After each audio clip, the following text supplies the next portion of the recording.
Hello ನನ್ನ ಕುಟುಂಬದವರೇ, ಹೇಗಿದ್ದರೆಲ್ಲರೂ? Okay, ಮಳೆಗಾಲ ಬಂತು.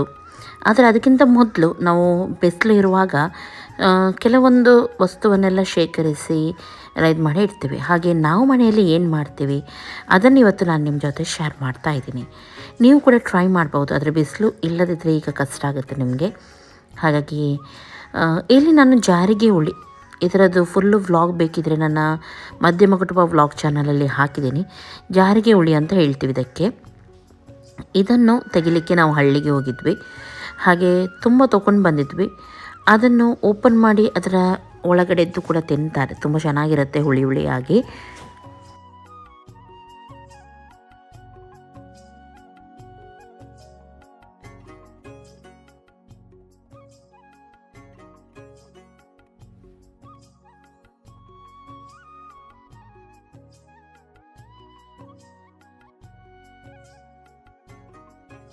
ನೋಡಿ, ಈ ರೀತಿ ಮಾಡೋದು. ಒಳಗಡೆ ಮಾಂಸವನ್ನು ಸಪ್ರೇಟಾಗಿ ಇಟ್ಟು ಹೊರಗಡೆದ್ದು ಸಿಪ್ಪೆ ಉಂಟು ನೋಡಿ, ಅದನ್ನು ಮಾತ್ರ ಒಣಗಿಸಲಿಕ್ಕೆ ಇಡಲಿಕ್ಕುಂಟು. ಇದು ಹುಳಿ ರೀತಿಯಲ್ಲಿ ಕೆಲಸ ಮಾಡುತ್ತೆ. ಅಂದರೆ ನಾವು ನಾರ್ಮಲಾಗಿ ಹುಳಿಯೆಲ್ಲ ಹಾಕ್ತೀವಿ ನೋಡಿ ಸಾರಿಗೆ, ಅದಕ್ಕೆಲ್ಲ ಇದನ್ನು ನಾವು ಚೆನ್ನಾಗಿ ಒಣಗಿಸಬೇಕಾಗುತ್ತೆ. ಹಾಗೂ ಸಾರಿಗೆಲ್ಲ ಹಾಕ್ಬೋದು. ತುಂಬ ಒಳ್ಳೆಯದು ಎಲ್ಲದಕ್ಕೂ ಕೂಡ. ಹೆಚ್ಚಾಗಿ ಬಾಳಂತಿಯರಿಗೆಲ್ಲ ತುಂಬ ಕೊಡ್ತಾರೆ. ಹಾಗೂ ಮಾರ್ಕೆಟಲ್ಲಿ ಇದಕ್ಕೆ ತುಂಬ ರೇಟ್ ಕೂಡ ಇದೆ. ಹಾಗೆ ನಾವು ಮನೆಯಲ್ಲೇ ಇದನ್ನು ಮಾಡಿ ಫುಲ್ ಮಳೆಗಾಲಕ್ಕೆ ರೆಡಿ ಮಾಡಿ ಇಡ್ತೀವಿ.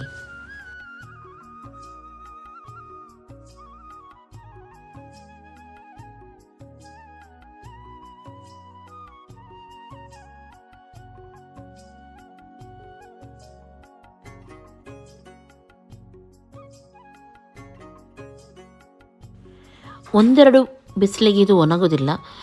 ಹೆಚ್ಚಾಗಿ ಒಂದು ಒಳ್ಳೆ ಬಿಸಿಲು ಒಂದು 8 ಆದರೂ ಬೀಳಬೇಕು ಇದಕ್ಕೆ, ಅಷ್ಟು ಒಳ್ಳೆ ಒಣಗಬೇಕು.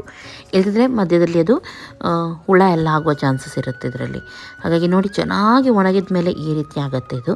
ಇದನ್ನು ಒಂದು ಯಾವುದಾದ್ರೂ ಡಬ್ಬದಲ್ಲಿ ಅಥವಾ ಈ ರೀತಿ ಇದರಲ್ಲಿ ಹಾಕಿ ಚೆನ್ನಾಗಿ ಮೇಲ್ಗಡೆ ಮುಚ್ಚಿ ಸ್ವಲ್ಪ ಉಪ್ಪನ್ನು ಕೂಡ ಸೇರಿಸ್ತೀವಿ ನಾವು. ಬೇಗನೆ ಹಾಳಾಗಬಾರ್ದು, ಹುಳ ಎಲ್ಲ ಬರಬಾರ್ದು ಅಂತ ಹೇಳಿ ಉಪ್ಪನ್ನು ಸೇರಿಸಿ ಒಳ್ಳೆ ರೀತಿ ಇದನ್ನು ಮಿಕ್ಸ್ ಮಾಡಿ ಮುಚ್ಚಿ ಇಟ್ಬಿಡ್ತೀವಿ. ಮಳೆಗಾಲಕ್ಕಿದು ತುಂಬ ಸಾಕಾಗುತ್ತೆ ನಮಗೆ.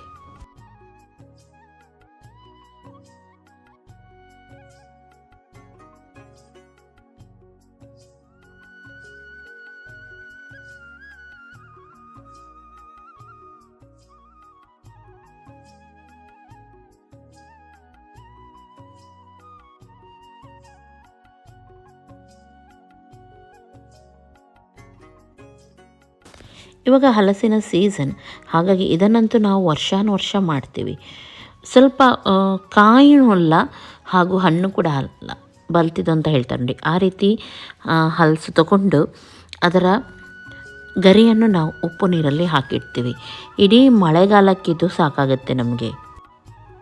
ಯಾಕೆಂದರೆ ಆಮೇಲೆ ನಮಗೆ ಸಿಗೋದಿಲ್ಲ ಇದು. ಮಳೆಗಾಲ ಅಲ್ಲ, ಇಡೀ ಯಾವಾಗ ಹಲಸಿನ ಸೀಸನ್ ಇಲ್ಲ ನೋಡಿ, ಆವಾಗ ಕೂಡ ನಾವು ಇದನ್ನು ತಿನ್ಬೋದು. ಒಂದೇ ಇದರ ಚಿಪ್ಸ್ ಮಾಡ್ಬೋದು ಅಥವಾ ಇದರ ಪಲ್ಯ ಮಾಡ್ಬೋದು. ತುಂಬ ಸಿಂಪಲ್ ಇದು ಮಾಡಲಿಕ್ಕೆ. ಇದರ ಗರಿಯನ್ನು ಚೆನ್ನಾಗಿ ಬಿಡಿಸಿ 2 ಭಾಗ ಮಾಡಿ ಆಮೇಲೆ ಉಪ್ಪಲ್ಲಿ ಫಸ್ಟಿಗೆ ನಾವು ಹಾಕಿ ಇಡ್ತೀವಿ. ಯಾವುದರಲ್ಲಿ 1-2 ದಿನ ಕಲ್ಲಿರುತ್ತೆ ನೋಡಿ, ಕಡಿಯುವ ಕಲ್ಲು, ಅದರಲ್ಲಿ. ಅಥವಾ ನೀವು ಡಬ್ಬದಲ್ಲಿ ಕೂಡ ಹಾಕಿಡ್ಬೋದು.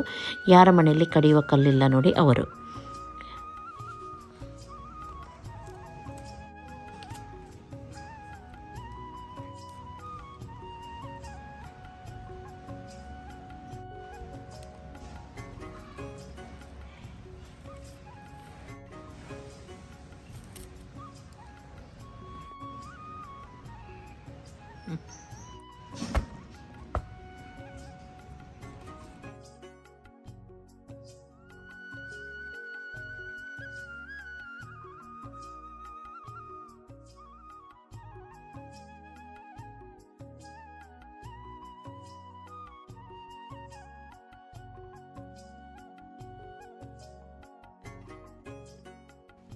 ಓಕೆ, ಈ ರೀತಿ ಕಲ್ಲಲ್ಲಿ ಹಾಕಿ ಇಡ್ತೀವಿ, ಉಪ್ಪು ಹಾಕಿ. ಆಮೇಲೆ ತೆಗೆದು ಇದನ್ನು ಉಪ್ಪು ನೀರಲ್ಲಿ ಅಥವಾ ಇದರಲ್ಲೇ ನೀರೆಲ್ಲ ಬಿಡುತ್ತೆ ನೋಡಿ, ಅದನ್ನು ಒಂದು ಡಬ್ಬದಲ್ಲಿ ಹಾಕಿ ಹಾಗೆಯೇ ಇಟ್ಟುಬಿಡ್ತೀವಿ. ಸ್ವಲ್ಪ ನೀರು ಸೇರಿಸಬೇಕು, ಬಿಸಿಯಾಗಿ ತಣ್ಣಗಾದ ನೀರು. ಆವಾಗ ಇದು ಹಾಳಾಗೋದಿಲ್ಲ. ಹಾಗೂ ನೀರಿಲ್ಲದೆ ಡ್ರೈ ಆಗಿಟ್ಟರೆ ಬೇಗನೆ ಇದು ಹಾಳಾಗುತ್ತೆ. ನೀವು ಫ್ರಿಜ್ಜಲ್ಲಿ ಕೂಡ ಇದನ್ನು ಸ್ವಲ್ಪ ಡ್ರೈ ತೆಗೆದು ಫ್ರಿಜ್ಜಲ್ಲಿ ಕೂಡ ಇಡ್ಬೋದು. ಯಾವಾಗ ಬೇಕು ನೋಡಿ ಆವಾಗ ನಾವು ನಾರ್ಮಲ್ ನೀರಲ್ಲಿ ಹಾಕಿಟ್ಟು, ಅಂದರೆ ಅದರ ಉಪ್ಪು ಬಿಡಬೇಕಲ್ವ, ನಾರ್ಮಲ್ ನೀರಲ್ಲಿ ಹಾಕಿಟ್ಟು ಚಿಪ್ಸ್ ಅಥವಾ ಪಲ್ಯವನ್ನು ಮಾಡ್ಬೋದು.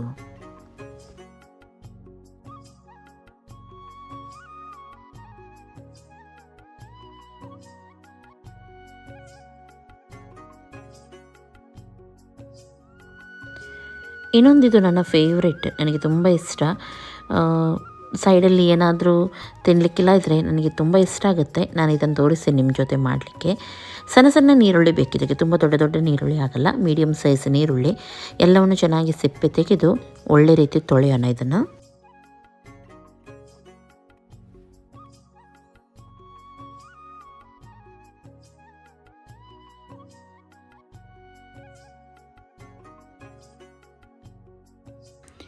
ಇಲ್ಲಿ ನಾನು ಹಸಿಮೆಣಸು ಹಾಕಿದ್ದೀನಿ, ಹಾಗೊಂದು 4ರಿಂದ 5 ಮೀಡಿಯಮ್ ಸೈಜ್ ಬೀಟ್ರೂಟನ್ನು ಕೂಡ ಸೇರಿಸಿದ್ದೀನಿ. ಇದನ್ನೆಲ್ಲವನ್ನು ಫಸ್ಟಿಗೆ ಚೆನ್ನಾಗಿ ತೊಳಿತಾ ಇದ್ದೀನಿ.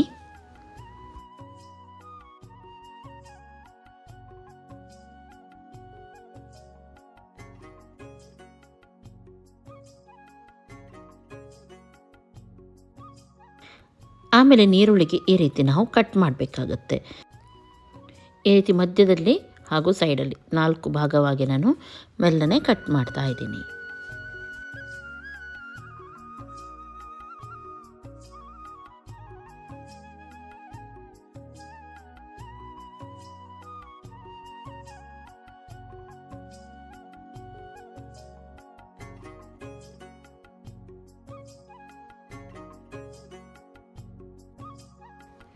ಇವಾಗೊಂದು ಪಾತ್ರೆ ತಗೊಂಡು ಅದರಲ್ಲಿ ದೊಡ್ಡ ಕಪ್ಪಲ್ಲಿ 2 ಕಪ್ಪಷ್ಟು ನೀರನ್ನು ಸೇರಿಸಿ, ಅದೇ ಕಪ್ಪಲ್ಲಿ ನಾನು ಅರ್ಧ ಕಪ್ಪಷ್ಟು ವೈಟ್ ವೆನಿಗರನ್ನು ಹಾಕ್ತಾ ಇದ್ದೀನಿ. ಇದು ನೀರು ಬೆರೆಸಿದಲ್ಲ, ಸ್ಟ್ರಾಂಗ್ ವೆನಿಗರ್, ಹಾಗಾಗಿ ನಾನು ಅಷ್ಟನ್ನು ಹಾಕಿದ್ದೀನಿ. ಹಾಗೂ ಇದಕ್ಕೆ ಉಪ್ಪು ಸ್ವಲ್ಪ ಜಾಸ್ತಿನೇ ಹಾಕಬೇಕು. ಇಲ್ಲಿ ನಾನು ಒಂದು ಕಪ್ಪಲ್ಲಿ 3 ಕಪ್ಪಷ್ಟು ಉಪ್ಪನ್ನು ಸೇರಿಸಿದ್ದೀನಿ. ಹಾಗೂ ಇದಕ್ಕೆ ದಾಲ್ಚಿನ್ನಿ ಹಾಗೂ ತೇಜ್ಪತ್ತ ಹಾಗೂ ಸ್ವಲ್ಪ ಸಕ್ಕರೆ ಇಷ್ಟನ್ನು ಹಾಕಬೇಕು. ಒಮ್ಮೆಲೆ ನಿಮ್ಮ ಹತ್ರ ನೀರು ಬೆರೆಸಿದ ವೆನಿಗರ್ ಇದೆ ಆದರೆ ನೀವು ಎಷ್ಟು ನೀರನ್ನು ತಗೊಳ್ತೀರಿ ನೋಡಿ ಅಷ್ಟೇ ವೆನಿಗರನ್ನು ಹಾಕಬೇಕಾಗತ್ತೆ.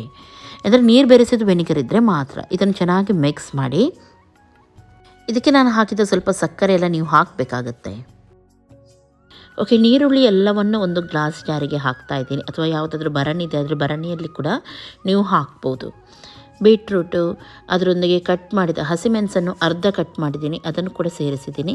ಹಾಗೂ ಅದರೊಂದಿಗೆ ನಾವು ನೀರನ್ನು ರೆಡಿ ಮಾಡಿದ್ದೀವಿ ನೋಡಿ, ಅದನ್ನು ಕೂಡ ಹಾಕ್ತಾಯಿದ್ದೀನಿ. ಉಪ್ಪೆಲ್ಲ ಸರಿಯಾಗಿರಬೇಕು, ಹುಳಿ ಹಾಗೂ ಉಪ್ಪು ಎರಡು ಕೂಡ ನೋಡಿಕೊಂಡು ನೀವು ಹಾಕಿ. ಕರೆಕ್ಟಾಗಿದು ಮುಳುಗುವಷ್ಟು ನೀರನ್ನು ಹಾಕಬೇಕಾಗತ್ತೆ. ಬಿಸಿಯಾಗಿ ತಣ್ಣಗಾದ ನೀರನ್ನು ಇಲ್ಲಿ ಉಪಯೋಗಿಸಬೇಕು, ಅಥವಾ ಫಿಲ್ಟರ್ ನೀರು ಕೂಡ ಆಗುತ್ತೆ. ಇಲ್ಲಿ ಇವಾಗ ಇದಕ್ಕೆ ನಾನು ಶುಂಠಿಯನ್ನು ಕೂಡ ಹಾಕಿದ್ದೀನಿ. ತುಂಬ ಚೆನ್ನಾಗಾಗುತ್ತೆ ಇದು. ನೀವು ಊಟ ಮಾಡುವ ಟೈಮಲ್ಲಿ, ರೊಟ್ಟಿ ತಿನ್ನುವ ಟೈಮಲ್ಲಿ ಒಂದು ನೀರುಳ್ಳಿಯನ್ನು ತೊಗೊಂಡು ಕಟ್ ಮಾಡಿ ತಿನ್ನಿ, ಅದರ ಮೇಲೆ ಚಾಟ್ ಮಸಾಲೆ ಎಲ್ಲ ಹಾಕಿ ತಿನ್ನಿ, ತುಂಬ ಟೇಸ್ಟಾಗಿರುತ್ತೆ. ಒಂದು 15 ಗಂಟೆ ಇದನ್ನು ಹೀಗೆ ಇಟ್ಟು ನೆಕ್ಸ್ಟ್ ಡೇ ನೀವು ಯೂಸ್ ಮಾಡ್ಬೋದು. ಇವಾಗ ಮಾರ್ಕೆಟಲ್ಲಿ ಇಂಥದ್ದು ಸಣ್ಣ ಸಣ್ಣ ನಿಮಗೆ ಸೌತೆಕಾಯಿ ಸಿಗುತ್ತೆ, ಮುಳ್ಳು ಸೌತೆಕಾಯಿ, ಕುಕುಂಬರ್. ಇದನ್ನೇನು ಮಾಡಬೇಕು, ಒಂದು ಸಣ್ಣ ಕಡ್ಡಿಯಲ್ಲಿ ಕರೆಕ್ಟಾಗಿ ಟೂತ್ಪಿಕ್ ಎಲ್ಲ ಇರುತ್ತೆ ನೋಡಿ, ಅದರಲ್ಲಿ ಈ ರೀತಿ ನಾವು ಹೋಲ್ ಮಾಡಬೇಕು ಸಣ್ಣ ಸಣ್ಣದಾಗಿ. ಯಾಕೆಂದರೆ ಇದಕ್ಕೆ ಕೂಡ ಉಪ್ಪು ನೀರಲ್ಲೇ ಹಾಕಿಡ್ಲಿಕ್ಕೆ ಉಂಟು, ಉಪ್ಪೆಲ್ಲ ಸರಿಯಾಗಿ ಎಳಿಬೇಕಲ್ವ, ಹಾಗಾಗಿ ಇದನ್ನು ಕೂಡ ನಾನು ಗ್ಲಾಸ್ ಬೌಲಿಗೆ ಹಾಕ್ತಾ ಇದ್ದೀನಿ. ಹಾಗೂ ಆಗ ನಾವು ಹೇಗೆ ನೀರು, ವೆನಿಗರ್, ಸ್ವಲ್ಪ ಸಕ್ಕರೆ, ಉಪ್ಪೆಲ್ಲ ಸೇರಿಸಿದೆ ನೋಡಿ, ಅದೇ ರೀತಿ ಇದಕ್ಕೂ ಕೂಡ ಹಾಕ್ಲಿಕ್ಕೆ ಉಂಟು. ಆದರೆ ಇದಕ್ಕೆ ನಾವು ದಾಲ್ಚಿನ್ನಿ ಹಾಗೂ ಇದು ಹಾಕಲಿಕ್ಕಿಲ್ಲ, ಯಾವುದು ತೇಜ್ಪತ್ತ ಹಾಕಿದ್ವಿ ನೋಡಿ, ಅದು ಹಾಕಲಿಕ್ಕಿಲ್ಲ. ಮತ್ತು ಉಳಿದದೆಲ್ಲ ಕೂಡ ಹಾಕ್ಲಿಕ್ಕುಂಟು. ಇವಾಗ ನೀರನ್ನು ಸೇರಿಸಿ ಆದಮೇಲೆ ನಾನು ವೆನಿಗರ್ ಹಾಕ್ತಾಯಿದ್ದೀನಿ, ವೈಟ್ ವೆನಿಗರ್, ಹಾಗೂ ತುಂಬ ಸ್ಟ್ರಾಂಗ್ ನಾನಲ್ಲಿ ಹಾಕಿದ್ದೀನಿ. ಹಾಗೂ ಉಪ್ಪನ್ನು ಕೂಡ ಸೇರಿಸ್ತಾ ಇದ್ದೀನಿ. ಇಲ್ಲಿ ನಾನು 1/4 ಕಪ್ಪಷ್ಟು ವೆನಿಗರ್ ಇದಕ್ಕೆ ಹಾಕಿದ್ದೀನಿ. ನೀರುಳ್ಳಿಗೆ ಸ್ವಲ್ಪ ಜಾಸ್ತಿ, ಆದರೆ ಇದಕ್ಕೆ ಅಷ್ಟು ಬೇಕಂತ ಇಲ್ಲ. ಉಪ್ಪು ಮಾತ್ರ ಕರೆಕ್ಟಾಗಿ ಹಾಕಿ, ಸ್ವಲ್ಪ ಸಕ್ಕರೆ ಹಾಕಬೇಕು, ಆವಾಗ ಮಾತ್ರ ಇದು ತುಂಬ ಚೆನ್ನಾಗಾಗುತ್ತೆ. ಹಾಗೂ ಇದಕ್ಕೆ ಹಸಿಮೆಣಸಿನಕಾಯಿ ಕೂಡ ಸೇರಿಸಿದ್ದೀನಿ. ಚೆನ್ನಾಗಿ ಇದನ್ನು ಮಿಕ್ಸ್ ಮಾಡಿ, ಇದನ್ನು ಕೂಡ ನೀವು 1 ತಿಂಗಳವರೆಗೂ ಇಟ್ಟು ತಿನ್ಬೋದು. ನೀರುಳ್ಳಿ ಮಾಡಿದ್ವಿ ನೋಡಿ, ಅದನ್ನು ಕೂಡ 1 ತಿಂಗಳವರೆಗೂ ಇಟ್ಟು ತಿನ್ಬೋದು.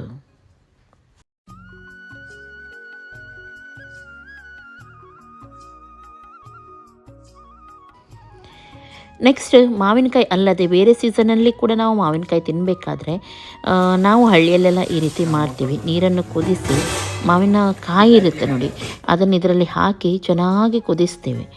ಅದು ಸ್ವಲ್ಪ ಸಾಫ್ಟ್ ಆಗಬೇಕು, ಅಷ್ಟು ತನಕ ಕುದಿಸಿ ಆಮೇಲೆ ಇದನ್ನು ನಾವು ಉಪ್ಪು ನೀರಲ್ಲಿ ಹಾಕಿಡ್ತೀವಿ. ಆವಾಗ ಏನಾಗುತ್ತೆ ಗೊತ್ತುಂಟ, ನಾವು ಇದರ ಚಟ್ನಿ ಎಲ್ಲ ಮಾಡಿ ತಿನ್ಬೋದು. ಇದಕ್ಕೆ ಸ್ವಲ್ಪ ತೆಂಗಿನಕಾಯಿ ಅದೆಲ್ಲ ನಾವು ಚಟ್ನಿ ಯಾವ ರೀತಿ ಕಡಿತೀವಿ ನೋಡಿ, ಯಾವುದು ಕೆಂಪು ಚಟ್ನಿ ಅದೇ ರೀತಿ ಕಡೆದು ಇದಕ್ಕೆ ಮಾವಿನಕಾಯನ್ನು ನಾವು ಕಿವುಚಿ ಹಾಕಬೇಕು. ತುಂಬ ಚೆನ್ನಾಗಾಗುತ್ತೆ ಚಟ್ನಿ. ನಾನು ಇದನ್ನೆಲ್ಲ ನನ್ನ ಹಳ್ಳಿ ರೆಸಿಪಿಯಲ್ಲಿ ಮುಂದೆ ಹಾಕ್ತಾ ಇರ್ತೀನಿ, ಹಾಗಾಗಿ ನೀವು ಫಾಲೋ ಮಾಡ್ತಾ ಇರಿ. ನೋಡಿ, ಚೆನ್ನಾಗಿ ಇದನ್ನು ಕುದಿಸಿದ್ದೀನಿ. ಇದು ಸಾಫ್ಟ್ ಆಗಬೇಕು, ಅಷ್ಟು ತನಕ ಕುದಿಬೇಕಿದು. ಆಮೇಲೆ ತಕ್ಷಣ ನೀರಿನಿಂದ ನಾವು ಹೊರಗಡೆ ಇದನ್ನು ತೆಗಿಬೇಕು. ತೆಗೆದ ಆದಮೇಲೆ ನೀರು ತಣ್ಣಗಾದಮೇಲೆ ಅದಕ್ಕೆ ಉಪ್ಪನ್ನು ಸೇರಿಸಿ ಇದನ್ನು ನಾವು ಹಾಕಿಡಬೇಕು. ವೆನಿಗರೆಲ್ಲ ಏನು ಹಾಕಲಿಕ್ಕಿಲ್ಲ, ಉಪ್ಪನ್ನು ಸೇರಿಸಬೇಕು, ಆಮೇಲೆ ಹಾಕಬೇಕು. ಇದು ನೀರು ತಣ್ಣಗಾಗಲಿ. ಇವಾಗ ಅದೇ ನೀರಿಗೆ ನಾನು ಮಾವಿನಕಾಯನ್ನು ಹಾಕ್ತಾಯಿದ್ದೀನಿ. ಇದಕ್ಕೆ ಉಪ್ಪು ಕೂಡ ಸೇರಿಸಿದ್ದೀನಿ. ಇದನ್ನು ನಾವು ಎಷ್ಟು ಟೈಮ್ ಕೂಡ ಇಟ್ಟು ತಿನ್ಬೋದು. ಇನ್ನೂ ಕೂಡ ಸುಮಾರು ಉಂಟು ನಾವು ಮಾಡುವಂಥದ್ದು, ಆದರೆ ಸ್ವಲ್ಪ ಸ್ವಲ್ಪನೇ ನಾನು ನಿಮ್ಮ ಜೊತೆ ಶೇರ್ ಮಾಡಿದ್ದೀನಿ. ಖಂಡಿತವಾಗ್ಲೂ ನೀವು ಕೂಡ ಟ್ರೈ ಮಾಡಿ, ನಿಮಗೆ ಇಷ್ಟ ಆಗಿರ್ಬೋದು ಅಂತ ಎನಿಸ್ತೀನಿ. ಇನ್ನು ಬೆಸ್ಟ್ ರೆಸಿಪಿಗೆ ನನ್ನನ್ನು ಫಾಲೋ ಮಾಡ್ತಾಯಿರಿ. ಟೇಕ್ ಕೇರ್, ಬಾಯ್ ಬಾಯ್.